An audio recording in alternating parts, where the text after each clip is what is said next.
The job of a photojournalist is to document history as it happens and to be the observer of history. And I've been, some say, unfortunate or fortunate enough to be in some of these high octane situations that are, kind of world changers. And that is everything from Charlottesville to Standing Rock to January 6th to Ukraine war. And it's my job to show the public what they might otherwise think is theoretical.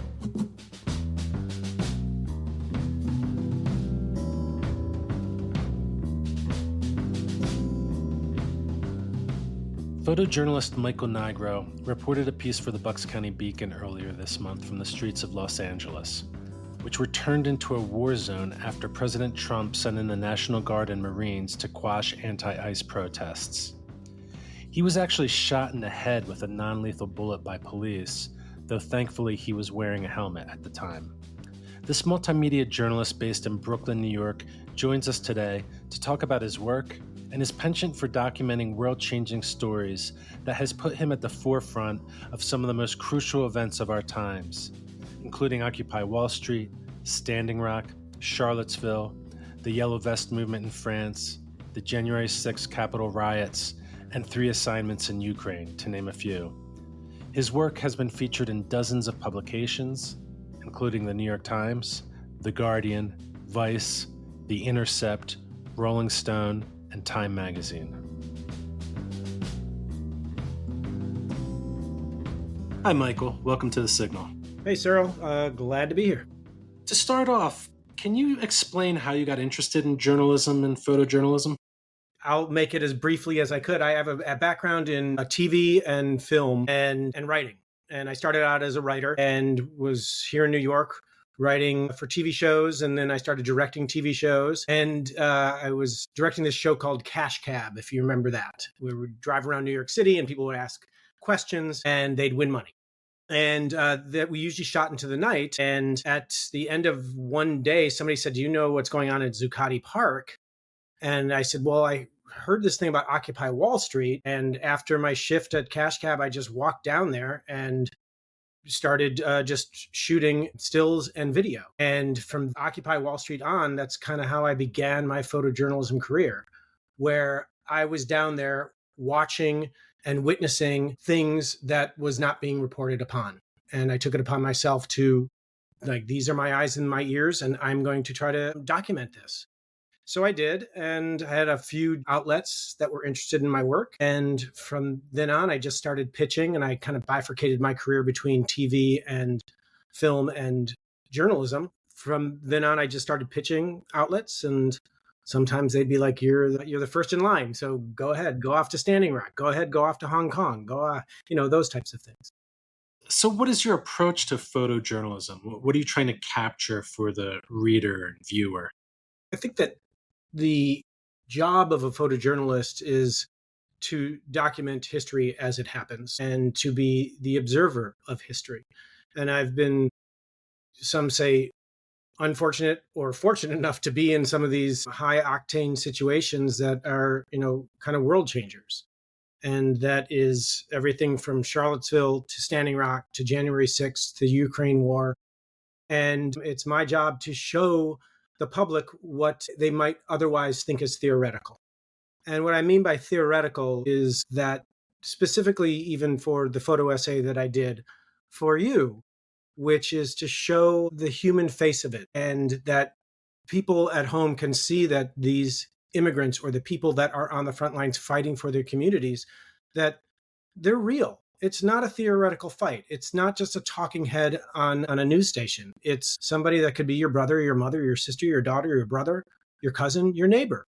And that's what I feel my job is, to make it less theoretical for people and to say, I was actually there. This is what I witnessed, and impart that to the world. So let's circle back to Occupy Wall Street, which was kind of like the first event that you had said it kind of drew you in to this direction. Was there any kind of discrepancy about what you were seeing there as a witness and as a journalist, and maybe what was being portrayed in more mainstream media outlets? For Occupy in particular, it was that these were people who were not smart people that were like homeless, people that were just utter radicals. But what I saw was an amalgam of super intelligent people, people who wanted to make change, like meaningful change in the world. Occupy had an energy that I just hadn't seen prior to that. I'd been to protests. Always follow the news, but what I kept seeing in the mainstream media was not the reporting that I was witnessing. I was getting these tiny little stories of that little violent act happened over there, so they were all violent, or they were attacking police, when what I was seeing was the police would come in and be the instigators of the attack or the arrest. So that was really my foray into seeing how can I be an impartial documentarian and look at both sides and make sure that I'm an advocacy journalist. I think there are solutions journalists who are out there trying to put solutions into the world, but good solutions journalists always show the warts. It also shows the failures of it all. And being able to take a solution that, say, somewhere in Kokomo, Indiana, and you could take that solution and transplant it into Madagascar.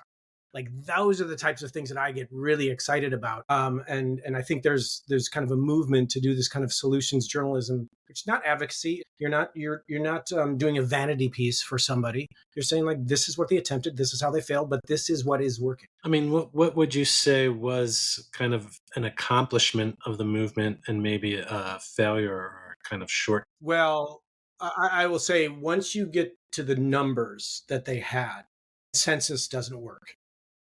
It was always this leaderless movement, and police would walk in and say, who's the leader? And everyone's like, I'm the leader, which was kind of hilarious.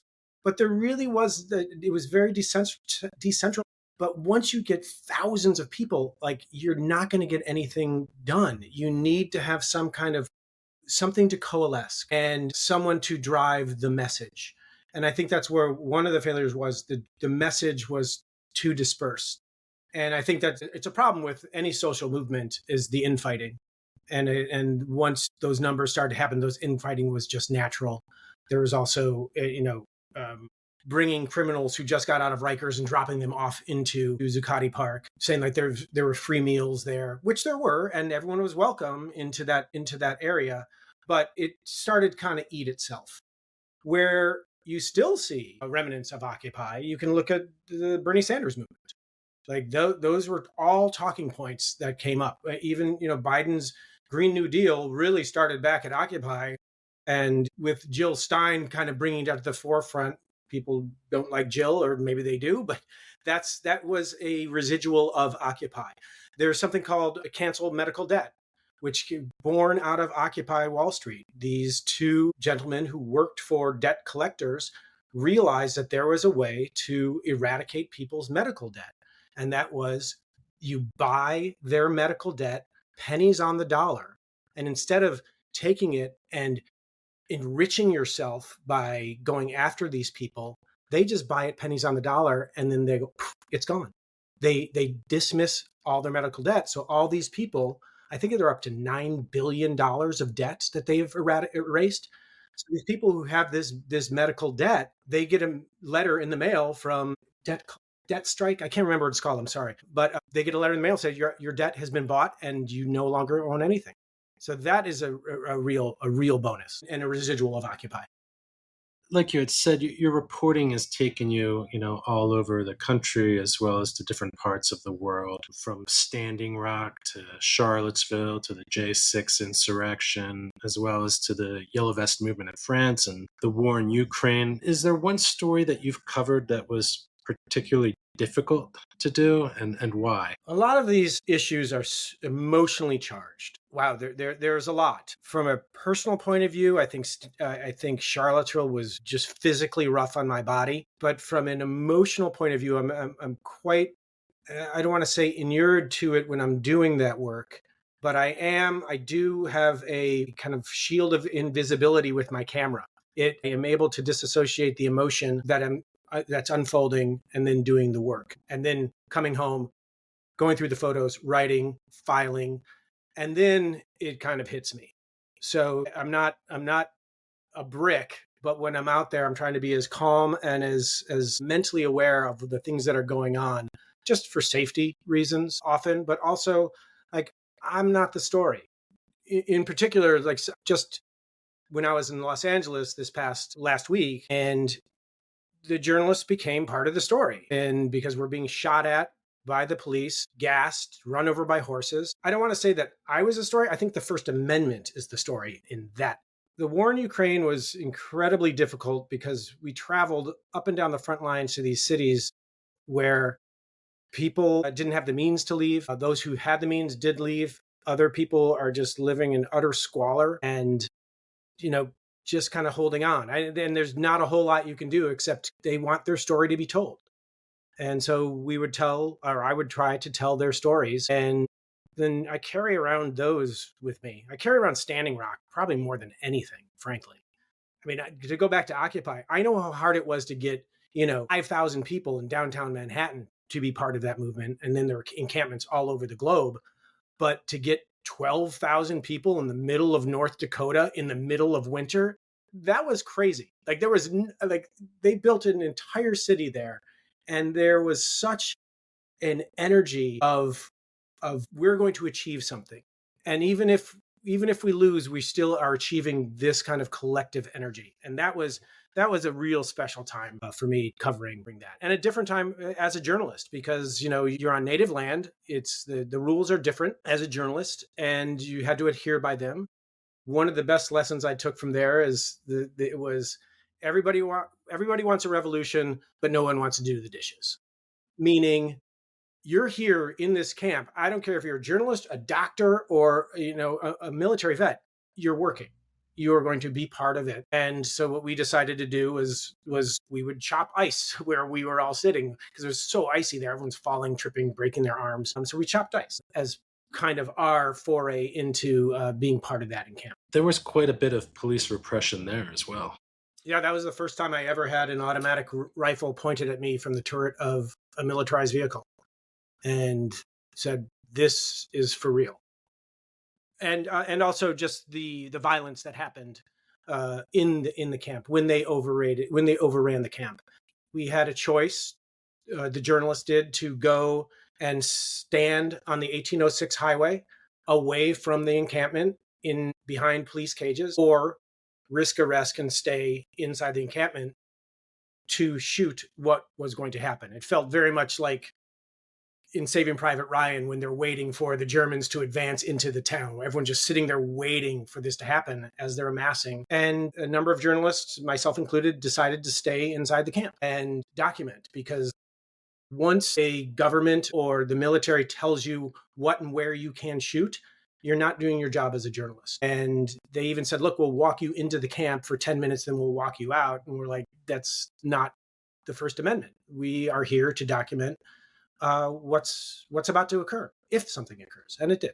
And this was during the Obama administration. I think something that gets lost on people sometimes is that there is a great American tradition of police repression, against journalists and protesters. And that's a bipartisan act. I mean, you can, for myself personally, I can think back to the WTO protests in Seattle in 99. And then Miami in 2006 against the FTAA. And like we've just been talking about, Occupy Wall Street, Standing Rock. And now, what the Trump administration is doing with the protests against ICE. We like to focus in on Trump and him calling the National Guard, but the National Guard was used in Seattle and, against the WTO protesters. There was martial law declared by the Democratic mayor, curfew, etc. So, unfortunately, this is something that, we've seen across administrations. It's part and parcel for government repression and wanting to control a narrative. And I think unless you push back, which a whole number of journalists and lawsuits that are going to be happening against the LAPD, they were filed last Monday, I believe. And then there's going to be a whole slew. And that's to get stay on the LAPD from attacking journalists, from kettling journalists, from shooting at journalists. And once that occurs, and there's precedent for that, I'm sure there's going to be a whole slew of other lawsuits just because of the injuries that occurred and the targeting that occurred. And without that, it will always continue. It will always continue. And money, rather unfortunately, is the language that they understand, whether you're Democrat or Republican. Once you start hitting them in the pocketbook, perhaps those repercussions will have some kind of incremental justice and get them to train better. What I witnessed in Los Angeles was indiscriminate shooting and targeted shooting. Indiscriminate shooting meaning there are a number of, hundreds of protesters and journalists in a crowd, and they're just willy-nilly peppering everyone. And if you were in that crowd, you have a big chance of getting hit. The other was targeted. And I know very few journalists who are out there that did not get hit by a rubber bullet, a 40 millimeter or 37 millimeter. Yeah, I mean, there has to be accountability. Otherwise, that's never going to change. Speaking of this lawsuit that was filed by the LA Press Club and the investigative reporting site Status Coup, are you part of that? Because I saw that you were interviewed by NPR about your experience getting shot in the head. Thankfully, you had a helmet on by a rubber bullet. But are you part of that? And could you kind of describe for, our listeners, your experience kind of being under fire, covering these protests for us? So I've covered these protests for years, and I've been shot at before with rubber bullets or flashbang grenades. And so it's kind of part and parcel with the job. It goes with the job, and I'm going to do it because I feel obligated to show the public what is happening. This was a little bit different. It was redolent of the Black Lives Matter in Portland, which I covered, those Fed wars that happened for over 100 days. And just, and that actually is precedent, I believe, in the lawsuit that's happening now, because there is a lawsuit that took about 5 or 6 years to materialize, and the journalist just won. What they did was exactly what the LA Press Club is doing, saying these are the rules that you must abide by now, and if you do not, and they're going to try to make it into law eventually, but it's basically just saying you need to stop doing this right now. With the lawsuits so yes, I am part of that lawsuit. The LA Press Club took it upon themselves to start to document all the journalists who had been shot or kettled or detained or injured or targeted. And I think the list is over 200 people now, give or take, but it is quite significant. And the injuries are awful. One journalist was hit in the head. He has 7 stitches. And these are quote unquote non-lethal, or not, these are less than lethal, but they're not non-lethal. People can get killed by them. You get hit in the eye. A journalist in the Black Lives Matter, she was hit in the eye, and she just died of trauma from that. She was in hospice. And that happened, I think, not even a year ago. And so she was dealing with that trauma for years. Other people have lost vision. Other people have brain injuries. A journalist lost a tip of his finger. Another journalist got shot in the leg with a 40 millimeter lodged in his leg. They had to put a tourniquet on it. And this was in LA. So you can prepare yourself as best you can. I am always marked up with press on the front, press on the back of my flak jacket, and the sides of my helmet. And I have 2 professional grade cameras. But as I often said, these days now, sometimes a press badge isn't so much a badge as it become a bullseye. And that is what I felt happened to me my first day in Los Angeles. I was in downtown by the detention center, and there was a overpass. The flashbangs had already started going off, and people were being shot in the street. So I went up over on this overpass to get a wide angle shot, and I am by myself. There's no other journalists, no other press. And all of a sudden I hear tink, tink, tink right by my head. And they shot the railing of the overpass that I was on right near my head. And to which my colleague said, well, that person's either a really good shot or a really bad shot if he was trying to hit you in the head, but he missed. I think they were just sending a warning that time to chill the photographers, to chill the journalists, to go away and not document what was going to occur. And then about an hour later, there's these kind of cat and mouse standoffs that they have in the street. And for the most part, it's the police that will rush. They'll grab somebody, tackle them, and arrest. And then they'll rush again. And I'm just to the side, and I just was struck right in the side of my helmet and at a very close range, which to me felt incredibly targeted. There were other journalists there that were shot right next to me as well. Moving forward, do you have any? I know you do a lot of breaking news, but do you have any kind of other projects that you're working on or that are in the pipeline? Well, right now, really seems that the ICE raids and what's happening in downtown Manhattan at the immigration courts are the story. On May 28th, I was walking by the immigration courts in downtown Manhattan and saw a bunch of masked up people inside these buildings. Just said, what's happening here? I discovered it was the immigration court. It is a public space. So I tried to enter. They would not let me. I said, this is a public space, back and forth, went up the chain of command. Sidebar, I called my lawyer, who I just said, look, I'm having a hard time getting a public space. What do you suggest I do? And he asked me where I was. He goes, I'm literally around the corner. So he walks around the corner and he's there, says, I'm going to represent these 4 journalists who want to get inside. And we walked in and we explained to them, this is the charter of the building on the wall. You have to let us in. And they did. And from then, all the other journalists in New York City, thanks to my lawyer, have been able to cover what they didn't want covered. So all these agents are masked up.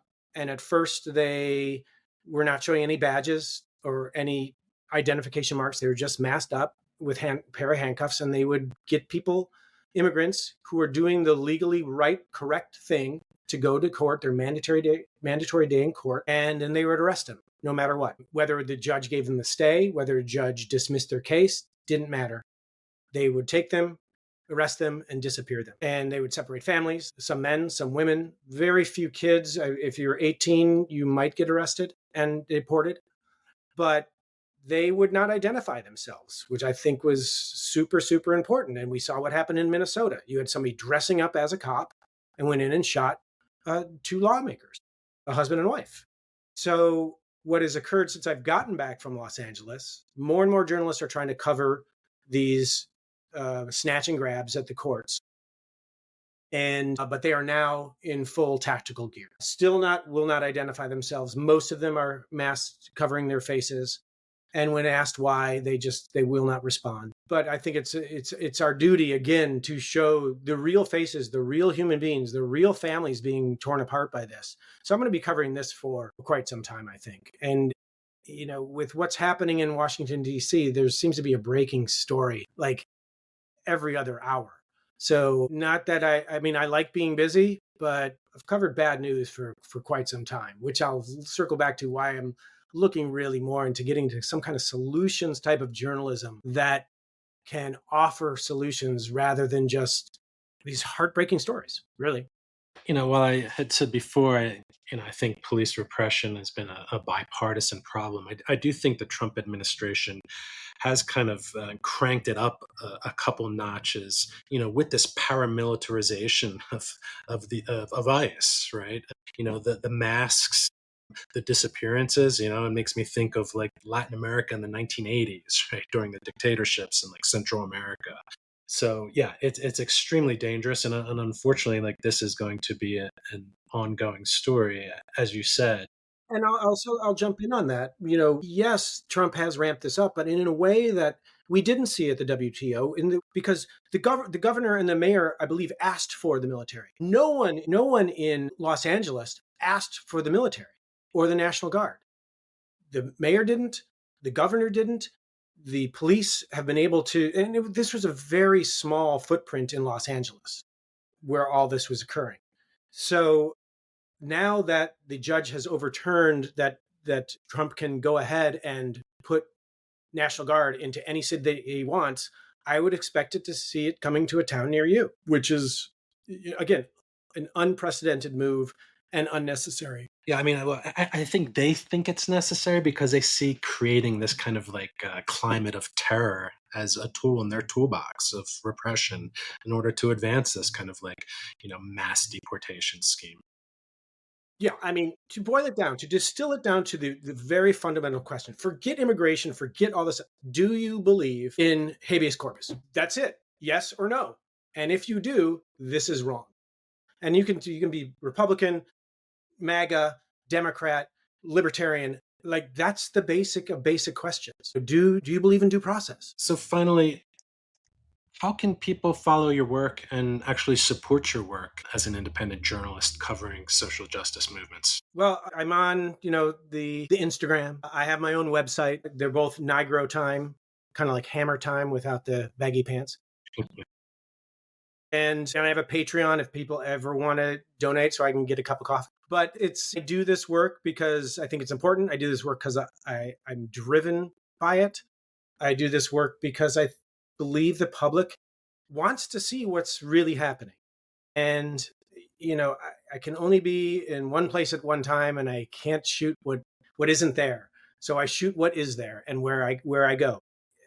I love looking at world issues and trying to telescope in and pinpoint them again to kind of reiterate my mantra, which is, put a face on it. Put a face on really what's happening rather than this big theoretical scheme that people talk about. Well, Michael, thanks so much for coming on, and thanks for the work that you're doing, on the front lines, putting yourself on the line, getting the truth out to people. I hope to have you back on, and hopefully you'll be providing some photojournalism for us again in the future. Anytime, honestly. This has been The Signal, a podcast by the Bucks County Beacon. I'm Cyril Migaleko, editor-in-chief and host. For more progressive news, analysis, and opinion from Bucks County and beyond, go to www.buckscountybeacon.com.